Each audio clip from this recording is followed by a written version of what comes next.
mean a major U-turn from her hardline stance, Chief Executive Carrie Lam today shelved the contentious extradition amendment bill. Beijing supported her decision, which Lam said she had made on her own to restore peace in society. But she defended the tough police response to protesters and rejected calls to step down. Raymond Yuan reports. I now announce that the government has decided to suspend the legislative amendment exercise, restart our communication with all sectors of society, do more explanation work, and listen to different views of society.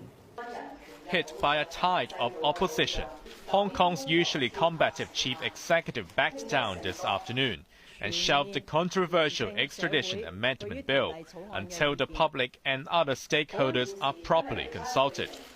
We have no intention to set a deadline for this work and promise to report to and consult members of the Legislative Council panel on security before we decide on the next step forward. Carrie Lam emphasized the bill aimed to do well.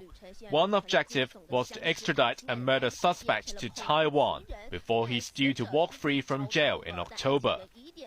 But Taiwan too came out against the bill, effectively eroding the government's defense that it wants to close a loophole.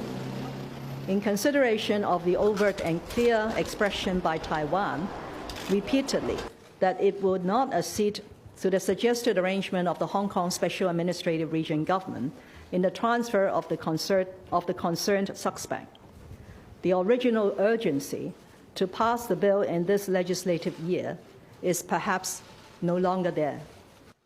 Lam insisted the decision was her own, but she repeatedly deflected questions on whether she had met Beijing officials in the past days, or why she did not backtrack even after 1 million took to the streets last Sunday, calling for the bill be scrapped. Actually, if you remember what I said in my account, I acknowledged that last Sunday we had a large number of people coming up. It's very peaceful. It's generally orderly.